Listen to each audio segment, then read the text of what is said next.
الرحمن الرحیم الحمدللہ علی احسانہ والشکر له علی توفیقہ وامتنانہ والصلاة والسلام علی من ارسلہ اللہ بالہدى ودین الحق الداعی الی رضوانہ. قال اللہ عز وجل بعد اعوذ باللہ السمیع العلیم من الشیطان الرجیم انما المؤمنون اخوة فاصلحوا بین اخویکم. اللہ کے بندو، میں سب سے پہلے اپنے آپ کو اور اس کے بعد آپ سب کو اللہ تعالیٰ سے ڈرنے کی تلقین کرتا ہوں. اور جو انسان اللہ تعالیٰ سے ڈر جاتا ہے، رب کائنات اس کے لیے ان گنت لاتعداد بے شمار نعمتوں کے دروازے کھول دیتے ہیں، اور ان میں سے ایک بڑی نعمت یہ بھی ہے کہ رب کائنات اے متقی انسان کو، اللہ سے ڈرنے والے انسان کو فساد کے راستے سے ہٹا کے اصلاح کے راستے پر چلا دیتے ہیں. مجھے حکم ہوا کہ جی آپ نے اصلاح کے حوالے سے کچھ گفتگو کرنی ہے. اپنی گھڑیاں دیکھ لیجئے گا، میری گفتگو 7:30 کے قریب انشاءاللہ مکمل ہو جائے گی. اصلاح کے بہت سارے پہلو ہیں. مثلا اصلاح کس بنیاد پر کی جائے، اصلاح کا آغاز کہاں سے کیا جائے، اصلاح کرنے کے طریقہ کار کون کون سے ہیں، اصلاح کی راہ میں بڑی بڑی رکاوٹیں کون کون سی ہیں. تو اس لیے اس مختصر سے وقت میں اصلاح کے حوالے سے صرف ایک چھوٹا سا پہلو آپ کے سامنے رکھوں گا، اور وہ ہے کہ اخلاص کے اصلاح کے لیے سب سے پہلی شرط ہے اصلاح نیت. امام بخاری رحمۃ اللہ علیہ نے اپنی صحیح میں سب سے پہلی حدیث ہی یہ نقل فرمائی کہ انما الاعمال، اعمال کا دار و مدار نیتوں پر، اور نیت دل کے ارادے کا نام ہے، جس کا زندہ ثبوت یہ ہے کہ اگر کوئی آدمی کسی کے ساتھ سفر پر جا رہا ہے، آپ کہتے ہیں اس آدمی کے ساتھ سفر پر نہ جانا، اس کی نیت مجھے ٹھیک نہیں لگتی. نیت سے مراد یہاں کیا ہے؟ دل کا ارادہ. تو اصلاح کے لیے سب سے پہلا مرحلہ ہی یہی ہے کہ میں اور آپ سب اپنی نیتوں کو درست کر لیں. دکھ اور درد کی بات یہ ہے کہ آج ہماری اکثریت اصلاح کے لیے مخلص نہیں. مثال کے طور پر آپ کو پورے پاکستان میں کوئی جھوٹا بندہ نظر نہیں آئے گا.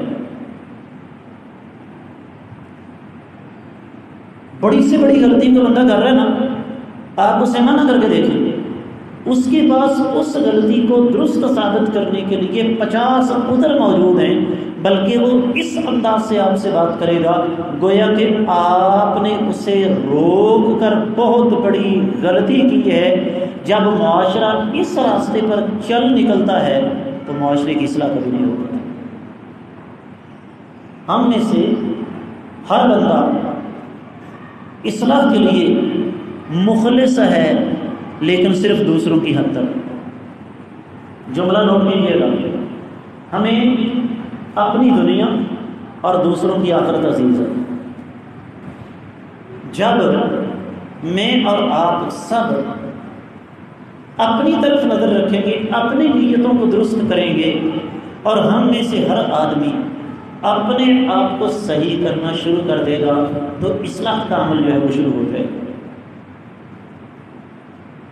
اس کے لیے میں جو اگلی بات آپ کو بتانا چاہتا ہوں وہ کیا ہے کہ آج ہم اس معاشرے میں رہ رہے ہیں جہاں توحید کی بات کرنا جرم، جبکہ شرک کو فروغ دینا نہ صرف یہ کہ عیب نہیں سمجھا جاتا بلکہ الٹا مجبور کیا جاتا ہے کہ اس کو ثواب قرار دیا جائے۔ میں آگے بڑھنے سے پہلے عرض کر دوں میری گفتگو کا تعلق کسی مسلک یا کسی فرقے کے ساتھ نہیں۔ مجھے نہیں پتا آپ میں سے کون کس فرقے سے تعلق رکھتا ہے، نہ مجھے اس سے کوئی غرض ہے، لیکن میں جو کچھ آپ سے کہہ رہا ہوں وہ بطور مسلمان کہہ رہا ہوں اور آپ کو مسلمان سمجھ کر کہہ رہا ہوں۔ کیا آپ نے کبھی آج تک اس بات پہ غور کی ہے کہ ہماری حالت اس قدر بگڑ چکی ہے کہ نیکی اور برائی کا نہ صرف یہ کہ فرق مٹ چکا ہے بلکہ برائی کو الٹا نیکی تصور کیا جاتا ہے۔ پرانی بات ہے، زمانے طالب علمی میں پبلک ٹرانسپورٹ پہ بسوں پہ سفر کرنے کا اتفاق ہوتا تھا۔ رب کائنات نے کچھ طبیعت ایسی بنا دی کہ گانے سے نفرت، اور بسوں میں گانے عام چلتے ہیں۔ اگر بس میں گانے چل رہے ہیں اور ڈرائیور سے کہہ دیں کہ اسے بند کر دو تو جانتے ہیں وہ کیا کہے گا؟ وہ کہے گا جی قوالی لگا دو۔ دوسرے لفظوں میں اس کے نزدیک گانا تو حرام ہے اور قوالی، بولو بولو، گانا برائی ہے اس کے نزدیک اور قوالی نیکی ہے۔ جانتے ہیں قوال کیا بکواس کرتے؟ عظمت کعبہ کو ٹھکرانے کا موسم آ گیا، جام سے جام ٹکرانے کا موسم آ گیا، اور پی کر بہک جانے کا موسم آ گیا۔ اور آگے بڑھیے، بڑا مشہور قوال تھا پاکستان کا، مر گیا ہے، اللہ اس کے ساتھ وہی سلوک کرے جس کا وہ حقدار ہے۔ رب کائنات کو مخاطب ہو کے کہتا ہے تم ایک گورکھ دھندا ہو۔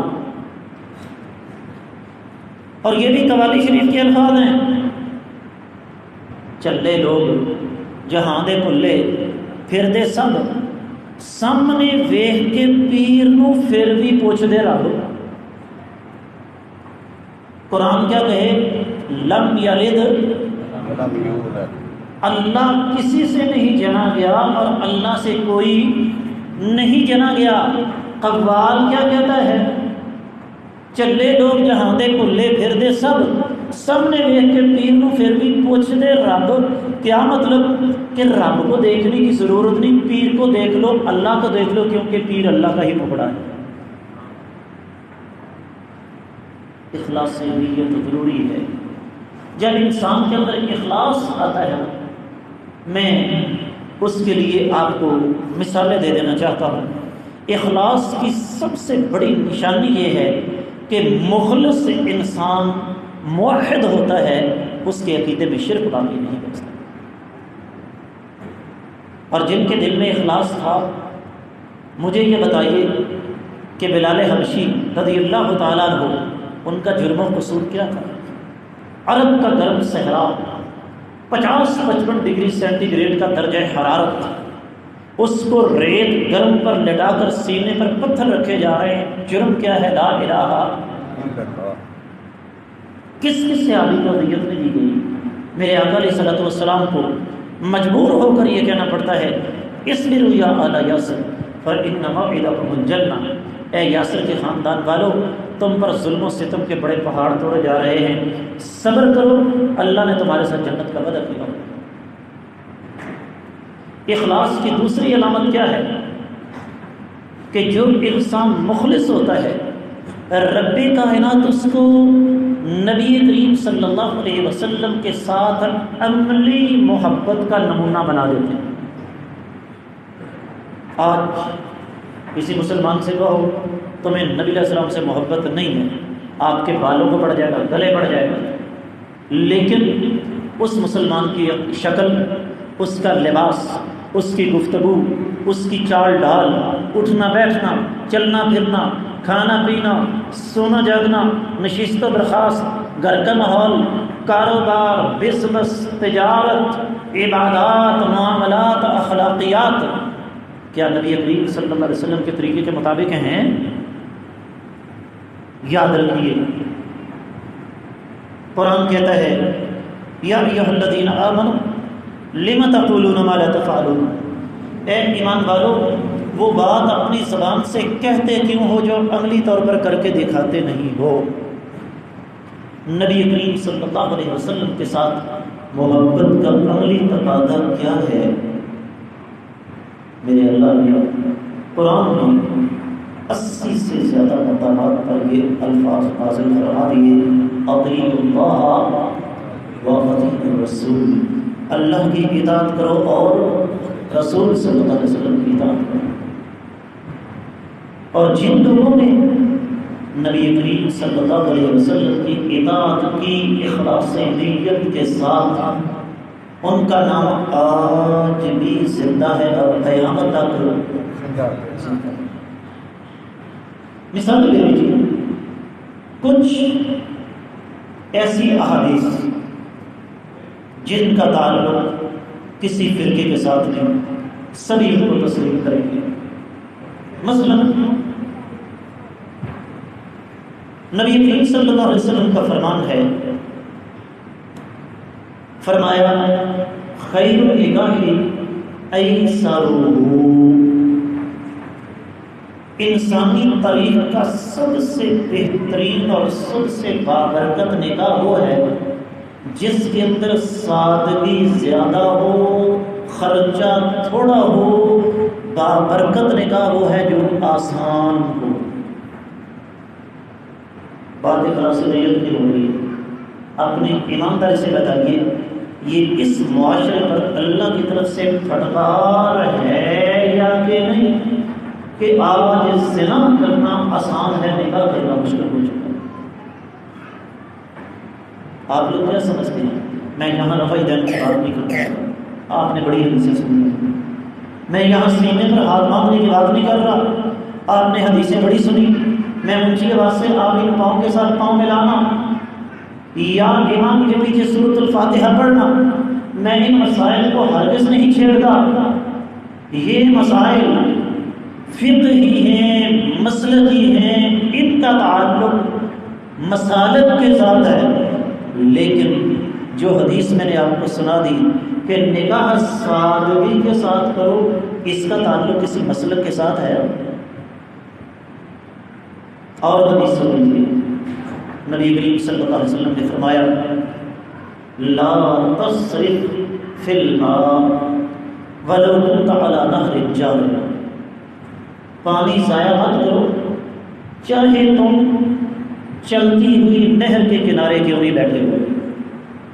بزرگوں کو پتہ ہے سب سے پہلے چھپڑ ہوتے تھے، چھپڑوں کے بعد کنویں آ گئے چرخی والے، ہم نے نکالا ہوا پانی چرخی کے ساتھ، اس کے بعد نلکے آ گئے، نلکوں کی حد تک معاملہ درست تھا۔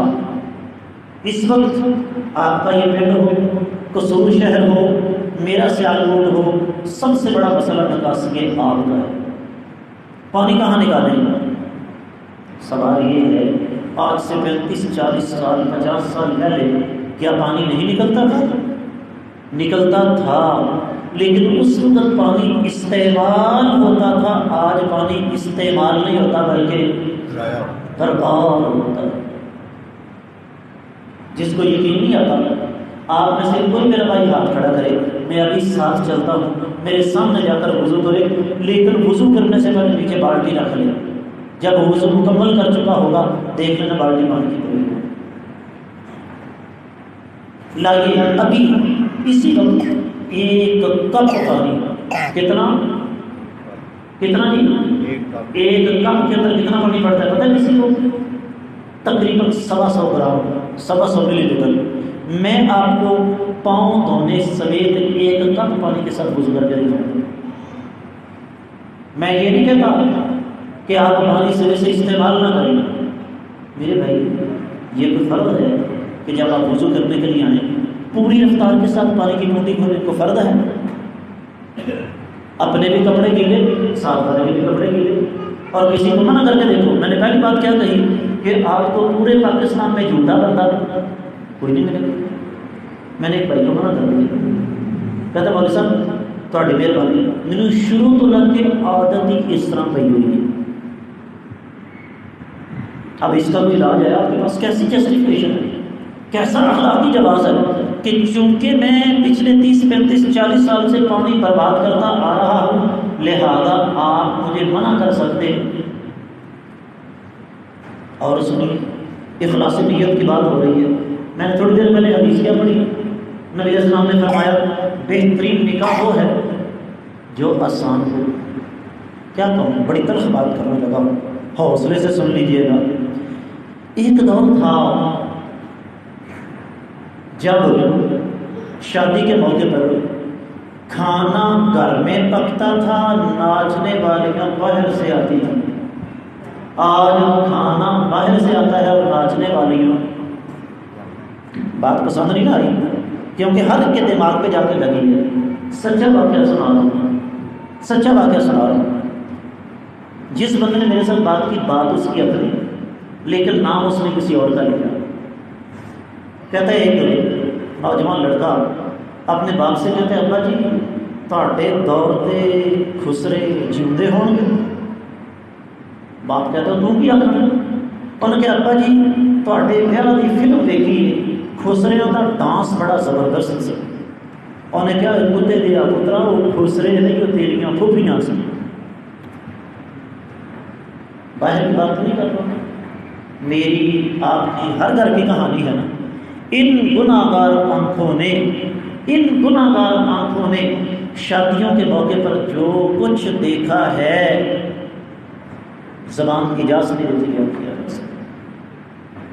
کیا قرآن و حدیث ہمیں صرف یہی کہتے ہیں کہ چند اختلافی مسائل کو لے کر دوسروں پر بمباری کرو؟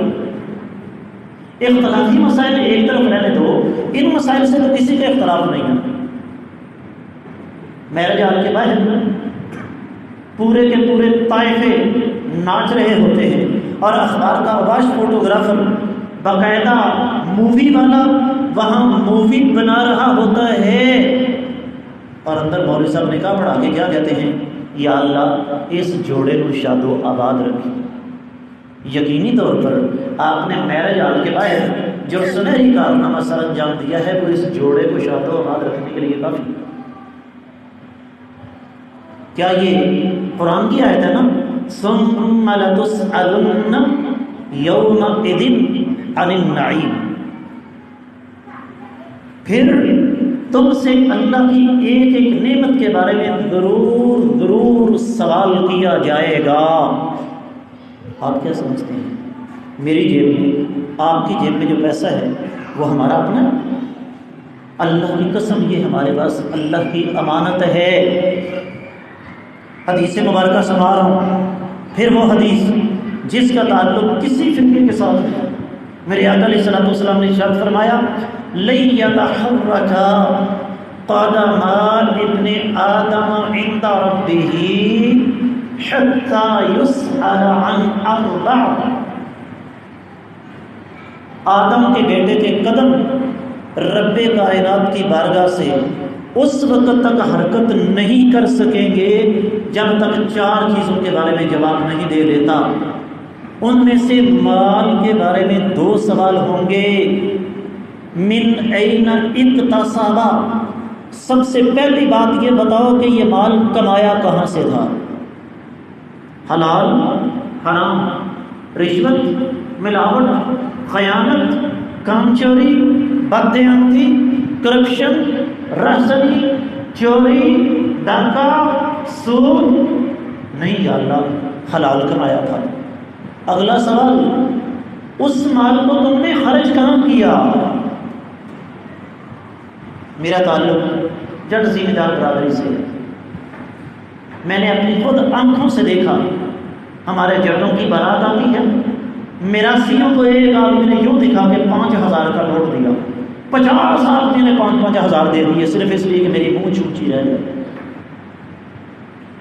اور انہی چودھریوں کے پاس جا کر کہیں کہ حضور والا مہنگائی نے کمر توڑ رکھی ہے، مسجد کا بجلی کا بل 30,000 روپیہ آ گیا ہے، اور آج اللہ کی راہ میں خرچ کریں گے قیامت کے روز کام آئے گا۔ جواب کیا ہوگا؟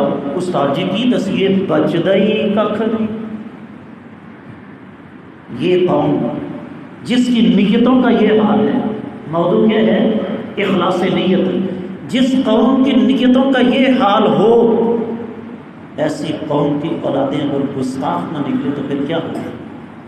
ایسی قوم اگر بڑھاپے میں جا کے اپنی زندگی کے آخری ایام اولڈ ایج ہومز کے اندر نہ گزارے تو اور کیا کرے؟ ایسی قوم سگے بھائیوں کے خون سفید نہ ہو جائیں، کیا خیال ہے؟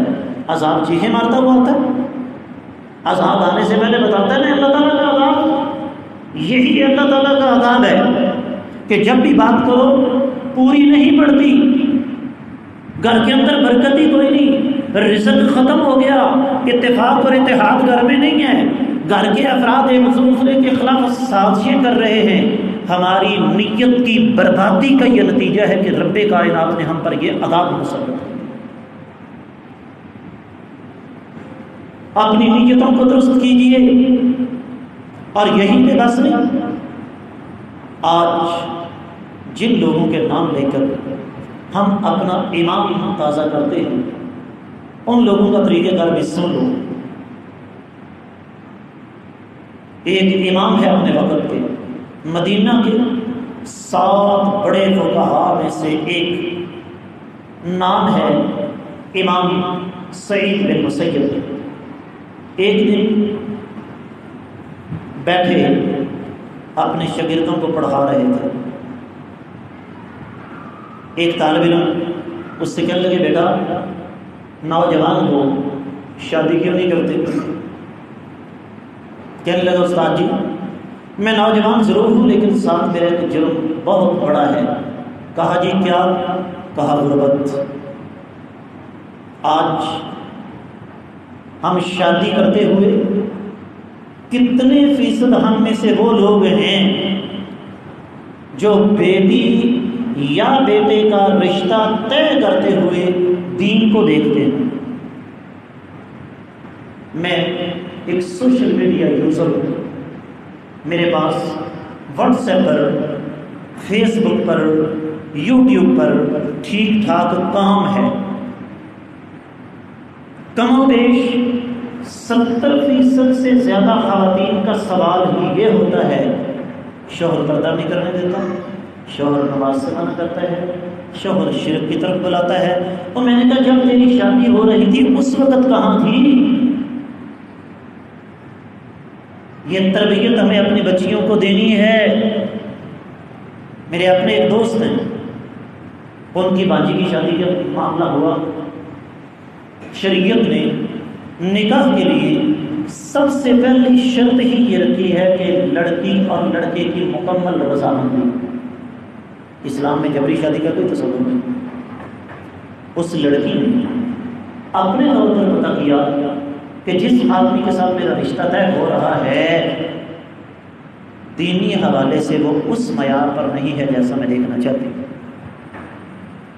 اس نے والدین سے کہا میں وہاں نکاح نہیں کر سکتا۔ والدین روایتی وہ کڑیاں ہوندیاں نے، لڑکی ہے کہ بھیڑ بکری؟ اس نے کہا میں آپ سے کہہ رہی ہوں میں نے وہاں شادی نہیں کرنی۔ منگنی ہو گئی، تحائف آ رہے وہ اٹھا کے پھینک رہی۔ جب میں نے وہاں شادی نہیں کرنی میں ان کے تحائف کو آگ لگاؤں؟ تاریخ طے ہو گئی، نکاح کی۔ لڑکی نے کہا میں آپ سے کہہ رہی ہوں کہ یہ شادی نہیں ہوگی۔ والدین نہیں مانے، بارات آ گئی۔ مولوی صاحب کی قسمت خراب، جہاں مصیبت پڑتی ہے وہاں مولوی کو آگے کر دو۔ نکاح نامہ لے کر لڑکی کے پاس گئے، وہ تان کے کھڑی ہو گئی۔ اس نے کہا مولوی صاحب یہ زبان کٹ جائے گی، قبول ہے نہیں بول سکتی، اور یہ انگلیاں کٹ تو سکتی ہیں لیکن نکاح نامے پر دستخط بارات کو واپس نہ کرو۔ میری اپنی ایک عزیز ہے دور پار کی، اب تو خیر وہ بزرگ ہو گئی ہے، ان کے نکاح کی بات چیت چل رہی تھی۔ اس نے اپنے طور پر پتہ کیا کہ لڑکے کے اندر کوئی عیب نہیں سوائے اس کے کہ وہ نبی علیہ السلام کی اس پیاری سنت کو ذبح کرتا ہے۔ اس نے اپنے والد کو بلایا، کہا ابا جی مجھے اپنا حق ہے، اپنی مرضی سے مقرر کرنے کا اختیار ہے؟ کہا بیٹا ہے۔ کہا جائیے پھر اس آدمی سے کہہ دیجئے کہ نکاح نامے پر میرا حق میں یہ لکھا جائے گا کہ یہ بندہ ساری زندگی نہ داڑھی کٹوائے گا نہ منڈوائے گا، لیکن نکاح نامے پہ لکھا ہو۔ اخلاص نیت، میں بیٹیوں کا باپ ہوں، قوم کی ہر بیٹی میری بیٹی ہے، کسی پر طنز کرنے کے طور پر نہیں، تنقید کے طور پر نہیں، سمجھانے کے لیے کہہ رہا ہوں۔ اللہ کے لیے اپنی نیتوں کو خالص کر لو۔ میرے آقا علیہ الصلوۃ والسلام کی حدیث ہے، سنن ابن ماجہ میں صحیح سند کے ساتھ فرمایا اذا اتاکم ممن ترضون دینہ وخلقہ فزوجوہ الا تفعلوہ تکن فی الارض فتنۃ کبیرۃ وفساد عریض۔ اگر تمہیں کوئی لڑکا ملتا ہے، اس کی دو چیزیں تمہیں اچھی لگتی ہیں، ایک اس کا دین اور دوسرا اس کا اخلاق، جائیداد، کوٹھیاں، بنگلے، زمینیں، پراپرٹیز، دکانیں، سروس، ملازمت، دولت نہیں، یہ سب کس کے ہاتھ میں ہے؟ آ گیا نا سلام، جو کروڑوں میں کھیلتے تھے، میرے اللہ نے ایک ریلا بھیجا، صفر پر آ گئے۔ فرمایا جس کی دو چیزیں تمہیں اچھی لگتی ہیں، ایک بچے کا دین، دوسرا اس کا اخلاق، فرمایا اس کو رشتہ دے دو، اگر نہیں دو گے تو زمین میں وسیع تر فتنہ فساد ہوگا، اور ہو رہا ہے۔ سعید بن مسیب اپنے شاگرد سے کہتے ہیں بیٹا نکاح کیوں نہیں کرتے؟ کہا استاد جی غریب ہوں، رشتہ کون دے گا؟ کہا جاؤ اپنے گھر والوں سے مشورہ کر لو، سعید بن مسیب تمہیں اپنی بیٹی کا رشتہ دینے کے لیے تیار ہے۔ کہا استاد جی کیا کہا؟ گویا کہ اسے اپنے کانوں پر یقین نہیں آیا۔ کہا بیٹا تم نے صحیح سنا ہے؟ کہا استاد جی اس معاملے میں مشورہ؟ سعید بن مسیب جیسا تابعی 106 ہجری میں انتقال ہوا، مدینہ کے 7 بڑے فقہاء میں سے ایک ہیں۔ کہا آپ کی فرزندی میں آنا اور اس پر کوئی مشورہ؟ کہتے اس کا مطلب ہے تمہیں کوئی اعتراض نہیں؟ کہا جی نہیں۔ نماز کا وقت ہوا، نمازی تشریف لائے، سلام پھیرا، کہا سارے بھائی بیٹھے ہو، بیٹھ گئے۔